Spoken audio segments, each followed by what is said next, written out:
တို့မနက်ကတချင်းတော့မြည်ပြီးပါကြီးကောင်းလားဘာကောင်းလဲသိဖို့ကောင်းတယ်တရားကျင့်တော့ဦးဇင်းတို့ရှင်းဖို့ကိစ္စတွေကအများကြီးပဲဘာဖြစ်လို့လဲဆိုတော့အသိပေါင်းစုံအမြင်ပေါင်းစုံအယူဆပေါင်းစုံတွေရှိတယ်အတွေ့အကြုံပေါင်းစုံတွေလည်းပါတယ်ပေါ့အဲ့ဒီပေါ်မှာကိုယ်အတွေ့ကိုယ်အမြင်ကိုယ်အသိကမှားတာကိုမှန်တယ်လို့လဲဆွဲရင်ဆွဲနေတယ်အဲ့ဒါတွေလည်းရှိမယ်တချို့ကြတော့လမ်းပိတ်ဆို့နေလို့လမ်းမပွင့်လို့ဒီအကြောင်းအရာတွေလည်းရှိတယ်ဦးဇင်းတို့အဲ့ဒါကိုရှင်းစရာရှိရလဲရှင်း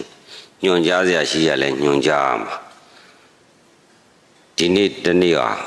တနာရီ9ချိန်ပြမှာပါနောက်နေ့ကျတော့တနာရီခွဲ2ချိန်နဲ့နေ့ကင်းပိုင်းညပိုင်း2နာရီ2ချိန်နောက်နေ့ဒီဆိုရင်2နာရီကျင့်သွားမှာအဲ့တော့ပထမ1ရက်2ရက်3ရက်ကအာနာပါနကမ္မထံရိုးရိုးနဲ့3ရက်နောက်တစ်ရက်ကျတော့ဝေဒနာနဲ့တမာတိချိန်ပြီးတော့အာနာပါနကမ္မထံပေါင်းချိန်ကျင့်စဉ်နဲ့1ရက်4ရက်ပေါ့9ရက်မြောက်ကျတော့အာနာပါနကမ္မထံမပါတော့နာမ်ကမ္မထံနဲ့အဲ့ဒါရှုသွားတော့မယ်2နာရီဒီနေ့အာနာပါနကမ္မထံဦးဇင်းတို့ရွေးချယ်တာဟောင်းတဲ့ပိန်တဲ့ကမ္မထံလဲ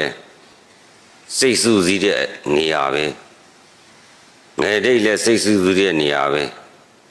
ပြန့်လွင့်နေတဲ့စိတ်တွေကိုသိမ့်စည်းပြီးတော့ခန္ဓာကိုရှုမဲ့စိတ်ကပြန့်လွင့်နေတော့ရှုလို့မရလို့ခန္ဓာကိုရှုမဲ့စိတ်ကခန္ဓာမှာတဏှာတည်ဖို့နေရာရှာရတာကိုယ့်ဘာကိုကြိုက်တဲ့နေရာထားရတယ်ဒါပေမဲ့ဘလို့အင်္ဂါရပြည့်စုံရမလဲဆိုရင်ထိုတည်တဲ့နေရာဒီကိလေသာနဲ့လွတ်ရမယ်ကိလေသာနဲ့လွတ်တဲ့နေရာမှာစိတ်ကလေးသိမ့်စည်းပြီးတည်တာကိုဒါတည်တဲ့နေရာကတော့ဇာရဲ့ဆုစိုက်တဲ့နေရာစိတ်သိမ့်စည်းတဲ့နေရာမို့လို့အလုံးမို့လို့ကမ္မထံအဲ့ဒီနေရာဒီကိလေသာငြိမ်းလို့သမထအဲ့လိုပရိယာဖြင့်3မျိုးခေါ်တယ်အဖြေကတော့စိတ်စုစည်းမဲ့နေရာပဲအဲ့တော့ဖောင်းတဲ့ပိန်နဲ့ဆိုတာလဲစုစည်းတာပဲအဲ့လိုစုစည်းတော့ဇံဆိုတဲ့အခြေခံပါတယ်ဖောင်းရပိန်ရကိုစိတ်ကလေးတင်ပေးတာကဝိတက်ဖောင်းတဲ့ပိန်နဲ့လို့သုံးသပ်တာဝိစာရအဲ့လိုဝိတက်ဝိစာရနဲ့အပြင်အာယုံနဲ့ပြန့်လွင့်တာကိုတိုက်ခိုက်နေလို့ရှိသေးတယ်တဏှာယူဝက်ကြော်လောက်ကြတော့ဝေဒနာတက်လာတော့ကြိုက်တဲ့ခဲတဲ့ထုံတဲ့နေရာကိုစိတ်ရောက်သွားတယ်အဲ့ဒါကကာမဝိတက်လို့ခေါ်တယ်ကာမယုတ်ကိုနာညွတ်လို့နားရကြိုက်တဲ့ထုံတယ်ဆိုတာကာမဝိစာရအဲ့ကာမဝိတက်ကာမဝိစာရနဲ့ဇာနာဝိတက်ဇာနာဝိစာရတို့စိတ်ကိုပြိုင်လူတာပြိုင်လူတဲ့အခါကျတော့ဖောင်းတယ်လို့တစ်ခါမှပိန်မပိန်တာတစ်ခါမှတော့ကျဲတဲ့အခါကျတော့စိတ်ကဝေဒနာရှိပြီးတဲ့အခါကျတော့ကမ္မထံကဖောင်းတယ်လို့မှတ်တယ်ပိန်တယ်လို့မှတ်ပြီးနေအောက်ကဝေဒနာပြင်းထန်လာတဲ့အခါကျတော့ဖောင်းရပိန်ရကမ္မထံမှာစိတ်စုစည်းရတာခက်ခဲတဲ့အတွက်ကြောင့်ဦးဇင်းတို့အဲ့ဒါကိုဒီကမ္မထံကိုစွန့်တယ်မဟုတ်ဘူးလို့ပြောတာမဟုတ်ဘူးစိတ်သိမ့်စည်းတဲ့နေရာမှာဝေဒနာတက်လာတဲ့အခါမှာမူလကမ္မထံဆိုတာကမိမိဆရာထံပထမဆုံးစတင်နိခံတဲ့ကမ္မထံကမူလကမ္မထံအဲ့မူလကမ္မထံဖောင်းတဲ့ပိန်ထဲမှာစိတ်ပြန်သိမ့်စည်းရတဲ့အလောက်ကခက်တယ်အဲ့အတွက်ကြောင့်ဦးဇင်းတို့အရိကမ္မထံကိုအရင်တော့ကတော့လိုလိုက်ပြီးတော့ကဲပေါင်းတဲ့ပိန်နဲ့မူလကမ္မထံရှိတဲ့ဘောကကိုယ်ကမ္မထံကိုကျင့်ငယ်ရင်မှတ်တဲ့လူကကိုယ့်အကိုမှတ်ရှင်းစင်းနောက်စိတ်ရှုတဲ့လူကကိုယ့်အကိုရှုဦးဇင်းတို့ကသိတယ်ဝေဒနာတက်လာပြီဆိုလို့ရှိရင်ကမ္မထံနေရာအမျိုးမျိုးကွဲပြီမဲ့ဝေဒနာတက်တဲ့နေရာကျတော့တပေါင်းနဲ့သွားပြီးတော့ပေါင်းရတယ်ပေါင်းတဲ့ခါကျတော့ဒုက္ခဝေဒနာမှာဒေါသတွေဖြစ်တယ်အဲ့လိုဒေါသတွေဖြစ်လာတဲ့အခါမှာကမ္မထံထားတဲ့နေရာကွဲပြားပြီနဲ့ဝေဒနာတက်တဲ့ခါကျတော့ကြိုက်ခဲထုံကျင်တဲ့ဝေဒနာရုပ်ကိုပေါင်းစည်းကြပေါင်းစည်းပြီးပြန်သိမ်းစည်းတဲ့နေရာမှာဘယ်ကမ္မထံကသာတယ်လေလို့ဦးဇင်းတို့ရွေးချယ်တဲ့အခါမှာအာနာပါနကမ္မထံသာတယ်ဒါပေမဲ့ဖောင်းတဲ့ပိန်တဲ့ကမ္မထံနဲ့ကျင့်လာတဲ့ပုဂ္ဂိုလ်တွေကကြိုက်ခဲထုံကျင်မှုဖြစ်လာရင်မခံနိုင်လို့ရှိရင်ကြိုက်တယ် ထုံတယ်အဲ့ရနေတော့ပြင်းနေဆိုပြီးပြင်လိုက်တယ်ပေါ့ဦးဇင်းတို့အဲ့ဒါလက်မခံဘူးရှေ့စင်းနောက်စိတ်ဖြစ်ပြရှုတယ်ပေါ့ဖြစ်ပြရှုရင်ကနေပြီးတော့ဝေဒနာတက်လာတော့အတိနဲ့ပြင်နေဆိုတာအဲ့ဒါလည်းဦးဇင်းတို့လက်မခံဘူးဒါဦးဇင်းတို့လက်မခံဘူးဆိုတာအကြောင်းအကျိုးလျော်ညီစွာတဖြည်းဖြည်းသင်သွားမှာပါဦးဇင်းတို့ဥဒေမိယရံပြောတာမပါစေရပါဘူးငယ်ဒိတ်ထားတဲ့ပုဂ္ဂိုလ်ကလည်းထားတော့ငယ်ဒိတ်မှထားပြီးစူးစီးတာပဲအဲ့ဒီကနေပြီးတော့ယုတ်တိတပွားသမာဓိအားကောင်းလို့ရဝေဒနာတက်လာပြီဆိုရင်တော့အဲ့ဝေဒနာကြီးစိတ်ကပြီးမခံနိုင်ဘူးအဲ့ကြတော့ပြင်ရပြန်တယ်အဲ့တော့မခံနိုင်လို့ပြင်ရတဲ့အလောက်က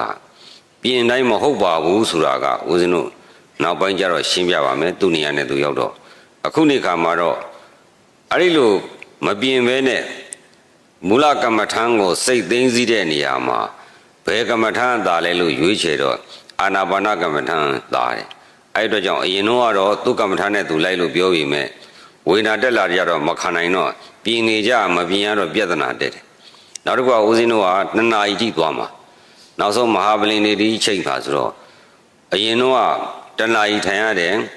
အမှတ်နဲ့အတိနဲ့ပြင်ရတာအခုကမပြင်လဲမပြင်ရဘူးနာရီတွေကလည်းများလာပြီအချိန်တွေကလည်းစိတ်လာပြီဆိုတော့နောက်ဆုံးဘာဖြစ်လဲဆိုတော့အာနာပါနကမ္မထာပဲပြောင်းရှူကြတော့တာပဲနောက်ဆုံးတော့ဒီမှာပဲဇက်ပေါင်းတော့တာပဲအဲ့ဒီပုဂ္ဂိုလ်တွေကမူလကမ္မထာစွန့်ပြီးအာနာပါနကမ္မထာနဲ့လိုက်ရောဒီကကမ္မထာပြောင်းသွားတဲ့အခါကျတော့အဲ့မှာတော်တော်လေးခက်ခဲရှိတယ်အဲ့တော့ဦးဇင်းတို့ကအခုစလာတဲ့ယောဂီတွေအကုန်လုံးကိုအာနာပါနကမ္မထာပဲအခြေခံကစပြီးတော့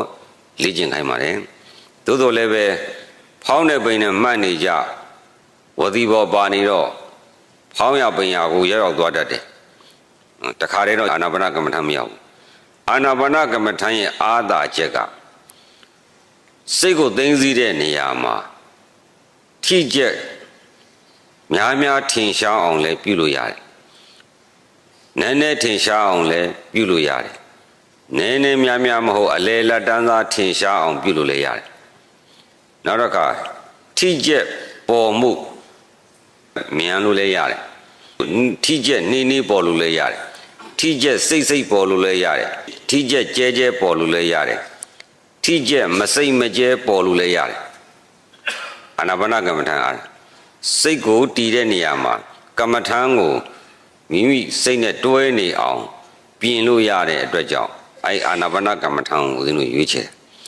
တယ်။ဝေဒနာတက်တဲ့အခါကျတော့ဖောင်းတဲ့ပိန်နဲ့မှာစိတ်ကမှတ်တယ်။မှတ်ပြီးတော့ဝေဒနာရှိရောက်တဲ့ကိုကဖောင်းတဲ့ပိန်နဲ့မှတ်တယ်။ဒါပေမဲ့ဖောင်းမှုဟာ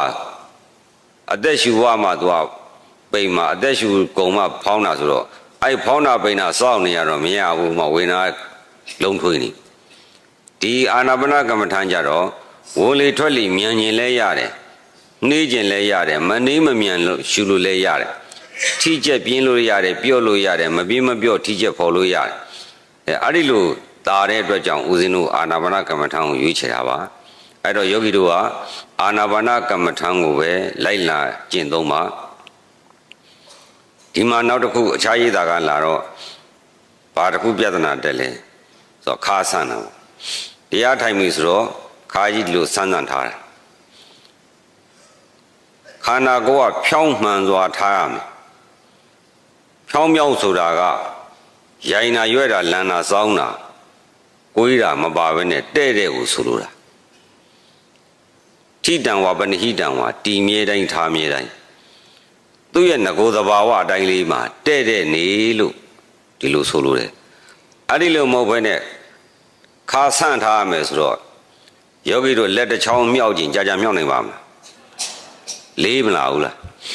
နောက်တော့ကိုယ်လက်တစ်ချောင်းတော့ကိုမနိုင်တော့ဘူးဒီခါကြီးတစ်ခုလုံးဆန့်ထားပါဆိုတော့ကြာနေတော့အဲ့ဒီခါကိုခန္ဓာကိုယ်အပေါ်ပိုင်းကိုပင့်ထားရတဲ့အလောက်ကပန်းတာကတစ်မျိုးကမ္မထံကိုလည်းမှားတာတစ်မျိုးဝေဒနာတက်တော့ဝေဒနာရှိပြေးလို့စိတ်ကိုမူမလကမ္မထံပြန်ဆွဲရတာတစ်မျိုးနောက်တော့ကြာဆန်းတော့ခါတောင်းလာတာတစ်မျိုးအောက်ကကြိုက်ခဲတာတစ်မျိုးအဲ့မှာလုံးထွေးကုန်အဲ့လိုလုံးထွေးကုန်တော့အတိနဲ့ပြင်အမှတ်နဲ့ပြင်ဆိုတဲ့ဥပဒေသာထွက်လာတာတကယ်တမ်းကျတော့တရားထိုင်တိုင်းပြင်နေဆိုရင်တရားမဟုတ်ဘူးလို့တွက်လိုက်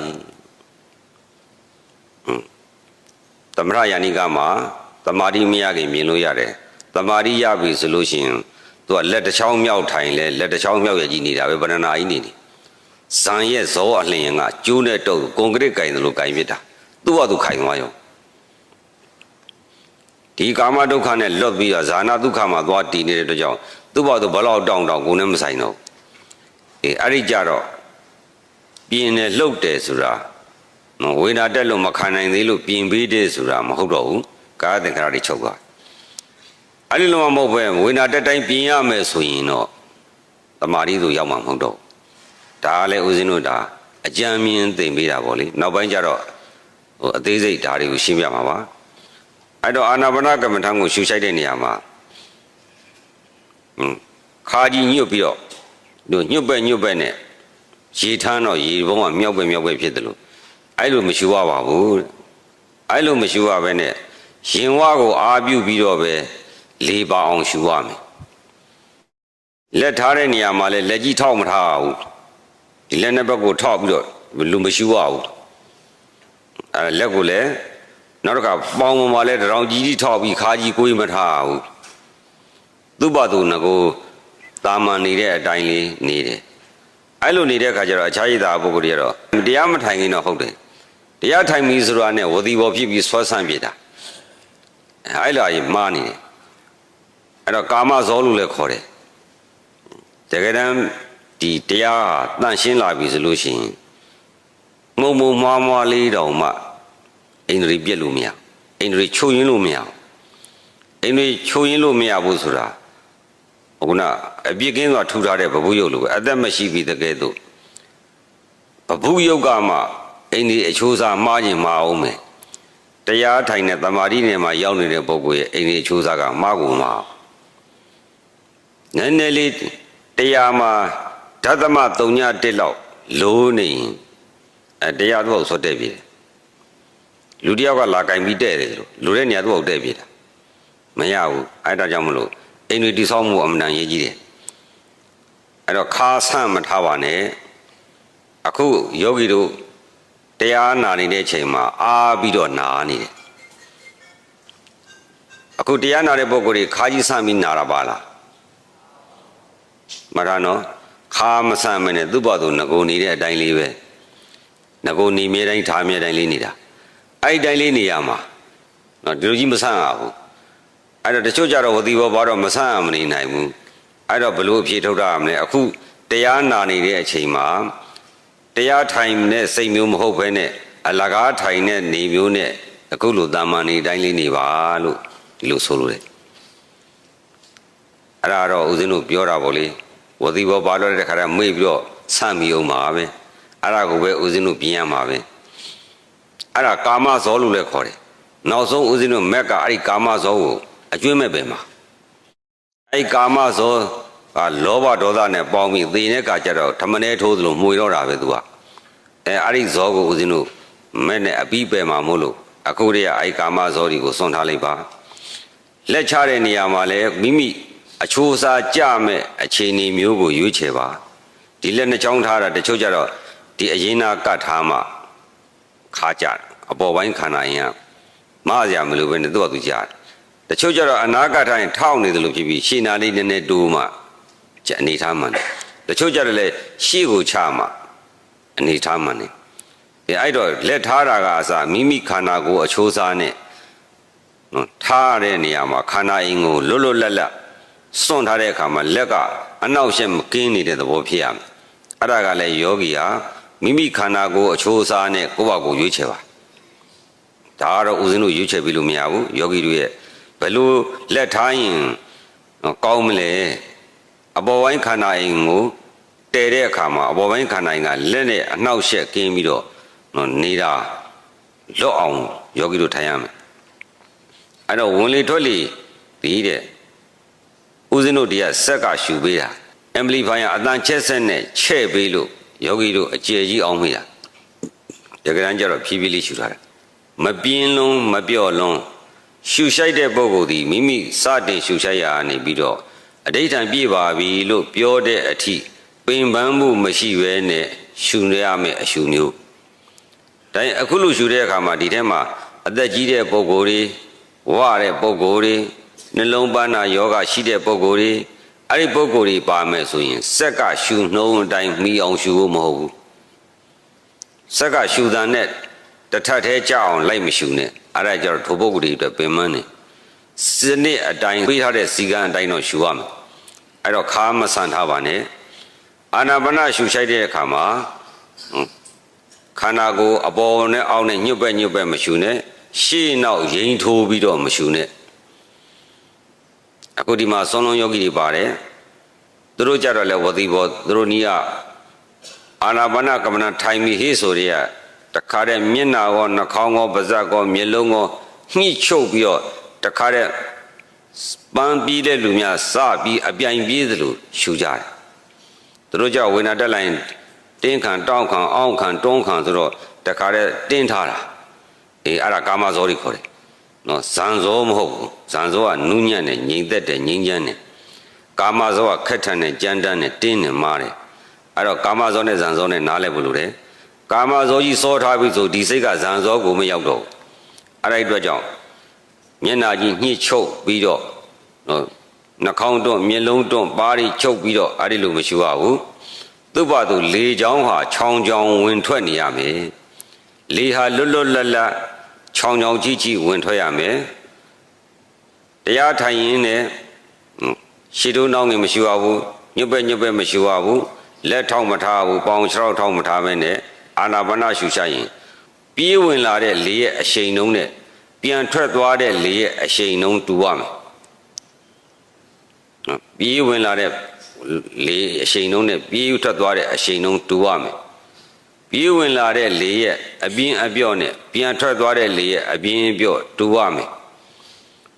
ဝင်လေရဲ့အရှိန်နှုံးနဲ့ပြန်ထွက်သွားတဲ့လေရဲ့အရှိန်နှုံးနဲ့တူရမယ်ရက်လိုက်ရှူလိုက်မရှူရဘူးတဲ့တဖြောင်းနဲ့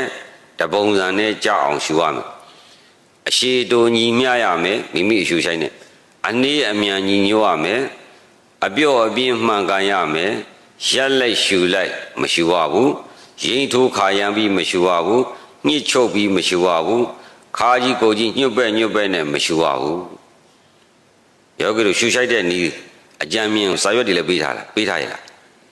အဲ့ဒါဖတ်ပြီးချက်ချင်းကြီးတပုံစံနဲ့ကြားရမယ်လို့တော့ဦးဇင်းတို့မဆိုလို့ဘူးတဖြည်းဖြည်းမိမိရဲ့ရှူဆိုင်မှုကိုတတိဉာဏ်ပညာသုံးချက်နဲ့ရှူဆိုင်ရမယ်တတိဆိုတာဝင်လေထွက်လေကိုအောင်ပြုတာတတိဉာဏ်ဆိုတာကဆရာညွှန်ကြားထားတဲ့စနစ်အတိုင်းရှူဆိုင်နေတာနော်စနစ်ကြမကြလို့ခွဲခြားကြည့်နေတာကဉာဏ်အကယ်၍ခွဲခြားလို့ကွဲပြားနေတာတွေ့ရင်မကွဲပြားပဲနဲ့နော်စီကံတကြဖြစ်အောင်ပြန်ညှိပေးတာကပညာတတိရဲ့ဉာဏ်ရဲ့ပညာရဲ့သုံးချက်နဲ့ရှူရမယ်အတင်းကြီးဝင်ထွက်ရှူဆိုင်နေလို့မဟုတ်ဘူးနော်အဲ့လိုအစည်းမဲ့ကမဲ့ရှူဆိုင်နေမှာမဟုတ်ဘူးရှူဆိုင်နေရင်းနဲ့တတိကလည်းရှူဆိုင်တဲ့ပုံမှာရှိရမယ်ဉာဏ်ကလည်းဆရာလိုက်နာခိုင်းတဲ့စီကံမှားယွင်းတာတွေကိုမမှားယွင်းအောင်စီစနစ်မှာအံကြရအောင်အဲ့ဒီလိုစီစစ်သုံးသပ်နေတာခွဲပြားတာကဉာဏ်ကွဲပြားမှုရှိရင်မြန်လွန်းနေသလားနည်းနည်းလျှော့နေလွန်းနေသလားနည်းနည်းတင်မယ်ဝင်လေရဲ့အရှိလေရရှိပြီးထွက်လေရတုံနေသလားအဲ့ဒါဆိုရင်ထွက်လေကိုရှည်ရမှာလားဝင်လေကိုတိုးရမှာလားအဲ့ဒီလိုညီညွတ်အောင်ပြင်ဆင်ပေးတာကပညာအဲ့ဒီတတိဉာဏ်ပညာသုံးချက်နဲ့ရှူရမယ်ဝေဒနာတက်လာတဲ့အခါကျတော့ယောဂီတို့ရဲ့စိတ်သည်ရှူရှိုက်တဲ့နေရာမှာတချို့ကြတော့ထိချက်ကိုတချို့ကအောင်ပြုခြင်းတယ်အဲ့ဒါဆိုလေထိချက်ကိုအောင်ပြုလို့ရတယ်အကယ်၍ထိချက်ကိုအောင်မပြုခြင်းလို့အရှိတူကိုပဲရှုခြင်းနဲ့ဆိုလေဝင်လေထွက်လေအရှိတူကိုပဲအောင်ပြုပါကြိုက်တယ်လို့ပြုလို့ရတယ်အဓိကဒီအချိန်မှာဗราဏကြတာကအရှုအရှိုက်မမှန်သေးတဲ့အတွက်ကြောင့်ဝင်လေထွက်လေကိုသတိထားတာပိုကောင်းပါလေ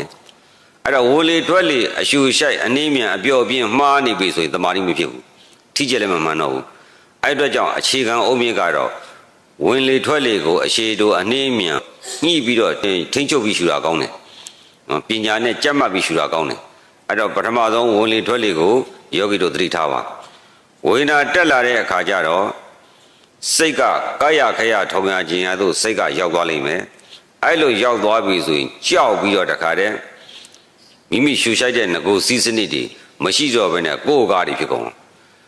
ပြင်စားရှိတဲ့ပုဂ္ဂိုလ်ကပြင်မဲ့ပြင်နေတာခါဒီတိုင်းနေပါဆိုတော့ခါမဆန်းလို့ရှိရင်မနေနိုင်တဲ့ပုဂ္ဂိုလ်ကလည်းခါဆန်းဖို့ပဲသူလုံးလာပြုတ်နေလိမ့်မယ်သူကခါဆန်းပြီးနေကြဆိုတော့အခုခါမဆန်းတော့ပဂရိတိုင်းနေရတာအဲ့ဒါကိုပဲစိတ်ထဲမှာအလုံးမကြဖြစ်ပြီးတော့ခါဆန်းခြင်းနဲ့စိတ်ရောက်နေလို့ရှိရင်ကမ္မထမ်းမှာလွတ်သွားလိမ့်မယ်အောက်ကဝေဒနာတက်လာရင်အမှတ်နဲ့အတိနဲ့ပြင်နေကြဆိုမပြင်ရတော့သူကစိတ်ညစ်နေလိမ့်အဲ့ဒါကိုဦးဇင်းတို့ကသိခံပြီးတော့ပဲစိတ်ကိုမူလဦးဇင်းတို့အာနာပါနကမ္မထမ်းကိုသိသိပါဒါဟာအလုပ်ပဲအဲ့ဒီလိုအာနာပါနကမ္မထမ်းကိုရှူရှိုက်တဲ့အခါမှာယောဂီတို့ကဦးဇင်းတို့ညွှန်ကြားချက်အတိုင်းစနစ်တကျရှူမယ်ဆိုရင်ဇံစောတက်လာတဲ့အခါကိုကမရှူရဘဲနဲ့စက်ကြီးနှိုးထားသလိုသူ့ဘာသူလဲပတ်နေသလိုအာနာပါနကမ္မထမ်းကလည်းကိုမရှူဘဲနဲ့သူ့ဘာသူရှူနေအောင်သူ့ဘာသူအော်တိုမက်တစ်ရှူနေတာဖြုတ်လည်းမဖြုတ်ချင်တော့ဘူးလှုပ်လည်းမလှုပ်ချင်တော့ဘူးအဲ့ဒီအရှူရက်ဖို့တောင်ချက်ချင်းရက်လို့မရအောင်ကိုကအရှူရက်လိုက်တဲ့ဇံစောဆွဲတင်လိုက်တယ်ကိုကအရှူလျှော့ချတဲ့ဇံကဆွဲတင်လိုက်တယ်အနည်းဆုံးအဲ့ဒီပုဂ္ဂိုလ်ဒီဦးဇင်းတို့15မိနစ်လောက်ကြိုပြီးတော့ break အုပ်မှလျှော့ပေးမှဖြုတ်လို့ရတယ်သူ့ဘာသူအလိုလိုရှူရှိုက်နေတာအဲ့လိုမဟုတ်ဘဲနဲ့တော်ကြဝေနာသွားတက်လိုက်သွားကြည့်လိုက်တော်ကြပြေးတက်လိုက်တော်ကြဟိုးလို့အဲ့ဒီလိုရွာဖို့ထိုးနေတော့တမာတိပြက်ပြီးတော့ဝေနာလည်းတက်ကောတကားတဲ့ဝေနာခဲထားတာလွတ်မရတော့ဘူးနော်လှုပ်ကလည်းလှုပ်ချင်းပြင်ရလည်းပြင်ချင်းပြင်လို့ကလည်းမရလှုပ်နေကြဆိုတော့မလှုပ်ရမကျေနပ်အဲ့ဒီမှာကမ္မထမ်းနေဖြစ်ပြီးတော့ပြုတ်စပြင်းတော့ကိုယ်ကားတွေဖြစ်ကုန်တော့အဲ့ဒီပြုတ်စပြင်းတော့ကိုယ်ကားဂျားတဲ့ကပဲကိုယ်စိတ်ကိုကိုယ်ရအောင်သိသိရမှာဒါအလုပ်ပဲအဲ့ဒါကလောက်ရမှာအဲ့တော့အာနာပါနကမ္မထမ်းအခုရှူရှိုက်တဲ့ယောဂီတို့စနစ်သိပြီဝေဒနာတက်လာတဲ့အခါမှာဝေဒနာတက်တဲ့အတိုင်းတက်ရယုတ်ကြီးကိုစိတ်နဲ့သွားမပေါင်းမဲနဲ့ဦးဇင်းတို့ဒီကပေးတဲ့ကမ္မထမ်းအတိုင်းကိုပဲအရှိတိုးညှိအနေမြန်ညှိအရှိတိုးကလွဲနေမှာကိုယ်ကားတွေဖြစ်နေမှာအဲ့ဒီကိုယ်ကာယဖြစ်နေတဲ့ဂျားတွေကပဲကိုယ်ကာမဖြစ်အောင်ကြိုးစားနေရင်အဲ့မှာစိတ်ကတီးနေရောနော်ယုတ်ဒီရွယ်လို့တော့မရဘူးအဲ့တော့မညှိညှိအောင်ညှိမညှိညှိအောင်ညှိတော့ညှိနေတဲ့အလုပ်လုံးနေတော့စိတ်ကအောက်ကကာမယုတ်ရှိမညွတ်တော့ဒီမှာအလုပ်ပေးထားရတာအရှိတိုညှိအောင်ညှိတဲ့အလုပ်အနေမြန်ညှိရတဲ့အလုပ်အပြင်းပြော့မအောင်ညှိရတဲ့အလုပ်ရက်လက်ရှူလိုက်မဖြစ်အောင်ရှူရှိုက်တဲ့အလုပ်အဲ့ဒီအလုပ်လုံးနေရတဲ့အတွက်ကြောင့်စိတ်ကမအားဘူးအောက်ကဝေဒနာတက်တဲ့ရှိကိုမသွားနိုင်ဘူးဒီမှာအလုပ်လုပ်နေရလို့ဒီမှာခိုင်းတဲ့စနစ်တိုင်းပြီးမြင်ကြက်ကြက်မမလုပ်တော့ယုတ်တိရွယ်ရဖြစ်တော့စိတ်ကရွှတ်ဆိုရောက်သွားရောဝေဒနာရှိပြန်လဲဆွဲရောမနိုင်တော့ကာယကဖြစ်ကုန်အဲ့တော့ယောဂီတို့ဒုက္ခဝေဒနာထဲမှာစိတ်ကိုသိသိပြီးတော့မိမိရဲ့မူလကမ္မထံဇံအာယုံရောက်အောင်ကမ္မထံအာယုံရောက်အောင်အာငါးပါးနဲ့သိသိရမှာရပါမလားလို့မေးလို့ရှိရင်ရအောင်လုပ်ရင်ရတယ်ဟုတ်ပြီနော်ရအောင်လုပ်ရင်ရတယ်နိဗ္ဗာန်တိုင်အောင်မျက်မှောက်ပြုမဲ့ပုဂ္ဂိုလ်ကဒီလောက်ကလေးမှမကြော်လွားနိုင်လို့ဘယ်လိုလုပ်ရအောင်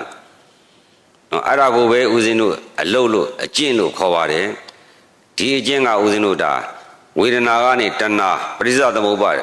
တည်ငါဖြတ်တာပါစိတ်ကဒုက္ခဝေဒနာနဲ့သွားပေါင်းရင်ဆင်းရဲပြီးတော့လှုပ်ကြလိမ့်မယ်အဲ့ဒီသွားပေါင်းတဲ့စိတ်ကိုတမာတိအာယုံကိုသိသိလို့ရှိရင်မဆင်းရဲတော့မလှုပ်တော့အဲ့ဒါကိုယောဂီတို့ကသေသေးချာချာစနစ်တကျရှူရှိုက်ကြည်ကြံလို့ရှိရင်သိလိမ့်မယ်များသောအားဖြင့်ယောဂီတွေမှာအစွဲပါလာတယ်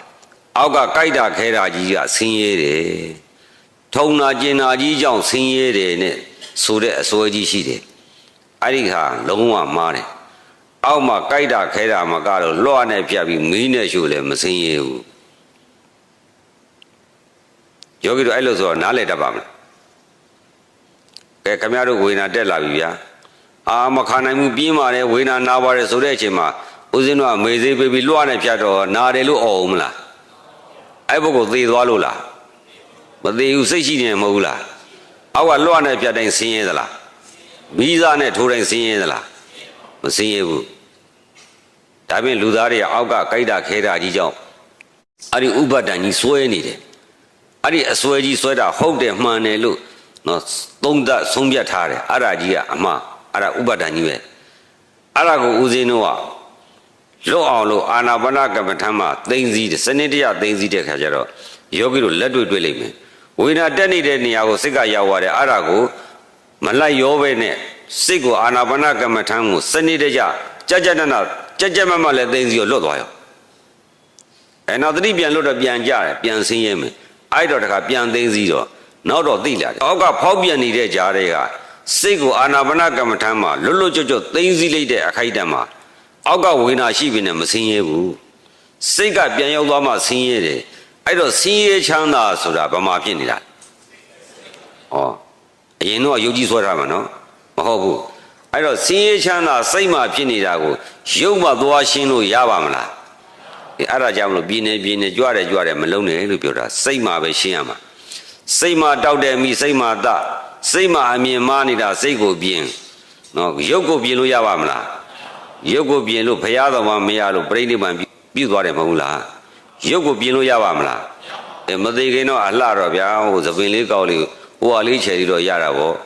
ဒါကတကယ်ပြင်းလို့ရတာမဟုတ်ပါဘူးခဏပဲရတယ်တကယ်ပြင်းလို့မရဘူးတဲ့ပြင်လို့ရတာကတော့စိတ်ကိုပဲပြင်မှရတော့မယ်ဆိုတော့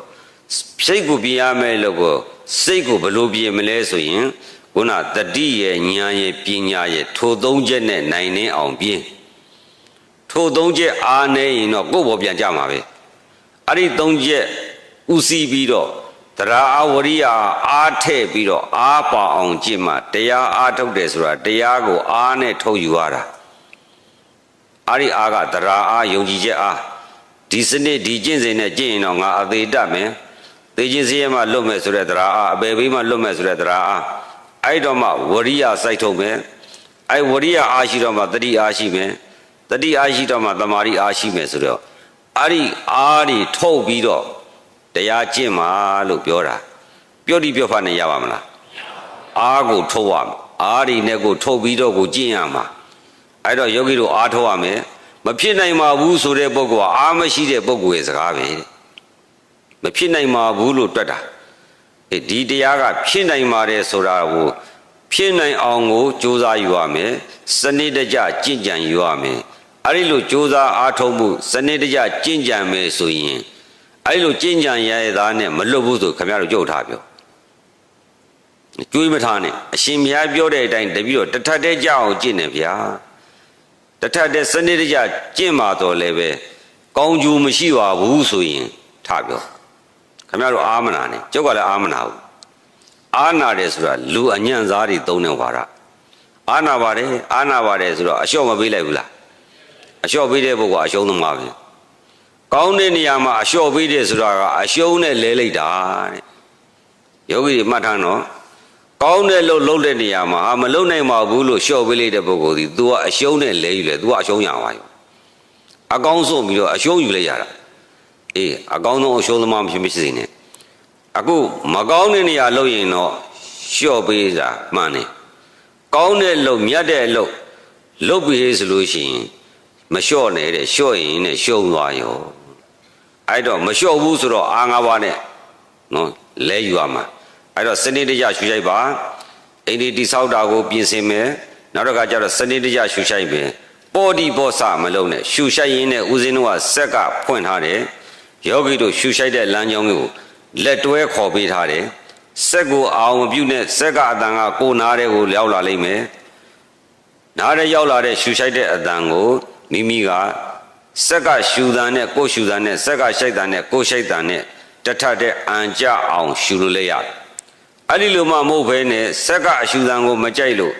ကိုအရှူနှုံးနဲ့ကိုရှူမယ်ဆိုလဲရတယ်မပြင်းလုံးမပြော့လုံးဖြည်းဖြည်းလေးရှူလို့ရှိရင်လည်းမရဘူးအတင်းပြင်းပြင်းကြီးရှူလို့လည်းမရဘူးမပြင်းမပြော့အရှိန်လေးတော့ပါရမယ်ယောဂီတို့အရှိန်ပါရမယ်နော်ရှူရှိုက်တဲ့အလင်းနှုံးအရှိန်နှုံးတော့ပါရမယ်အဲ့ဒီရှူရှိုက်တဲ့အလင်းနှုံးဒီကိုယ်စိတ်ကြိုက်တဲ့ကိုရှူမယ်ဆိုရင်ဦးဇင်းတို့လေးလာသမျှစက်ကရှူတန်နဲ့နည်းနည်းလေးတိုးရှူရင်လည်းရပါတယ်အများကြီးရှူလို့တော့မပေးဘူးအပြင်းကြီးအတင်းကြီးရှူတာတော့ခွင့်မပြုဘူးဖြည်းဖြည်းလေးရှူတဲ့အခါကျတော့ထိကျက်နှုတ်ပြီးတော့ဝေဒနာတက်လာတော့စိတ်ကဝေဒနာရှိပြေးပြီးတော့မူလကမ္မထံပြန်သိသိတဲ့အခါကျတော့ဂျွန်းကြီးပြကြနေရောဖြည်းဖြည်းလေးရှူလုံးအားကြီးတော့လည်းမရဘူးတအားပြင်းပြင်းကြီးမြန်မြန်ကြီးရှူတော့လည်းပင်ပန်းပြီးတော့တမာတိမဖြစ်ဘူးကိုယ်ပိုင်အရှိန်နှုံးနဲ့ရွေးချယ်မယ်ဆိုရင် ဆက်ကရှူနှုံးကိုမလေ့လာပါနဲ့အကယ်၍ကိုရှူရှိုက်တာကစနစ်မကြသေးဘူးဆိုရင်ဆက်ကရှူရှိုက်တဲ့အတန်နဲ့ညှိပြီးလက်တွဲရှူပါအသက်ကြီးတဲ့ပုံကိုယ်တွေကြတော့ဆက်ကရှူတန်ကိုနားမထောင်မဲနဲ့မိမိရှူရှိုက်တဲ့လေသည်စနစ်ကြရဲ့လားအရှိတူမှန်ရဲ့လားရှည်လိုက်တိုလိုက်မဖြစ်စေနဲ့နှေးလိုက်မြန်လိုက်မဖြစ်စေနဲ့ပြင်းလိုက်ပြော့လိုက်မဖြစ်စေနဲ့ရက်လိုက်ရှူလိုက်မဖြစ်စေနဲ့အဲ့ဒီစနစ်ထဲမှာကြာနေပြီဆိုရင်ခုနယောဂတဲ့အသက်ကြီးတဲ့ပုဂ္ဂိုလ်တွေတာဝါတဲ့ပုဂ္ဂိုလ်တွေရှူချက်ရခက်တဲ့ပုဂ္ဂိုလ်တွေကကိုယ်အရှူနှုံးကိုယ်အရှိန်လေးနဲ့ရှူလို့ရပါတယ်စနစ်ထဲမှာတော့ဝင်ရမယ်စနစ်ပေးထားတာကိုအဲ့ဒါကိုဘေးဖယ်ပြီးကိုယ့်ဘာကိုပြော့ခြင်းပြော့ပြင်းခြင်းပြင်းမြန်ခြင်းမြန်နှေးခြင်းနှေးရက်ခြင်းရက်ရှူခြင်းရှူလုပ်ပြီဆိုမိမိရဲ့တာဝန်ပဲယောဂီတို့မှတ်မိပြီလားမှတ်မိနမောတတ္တနဲ့ဘုရားကြော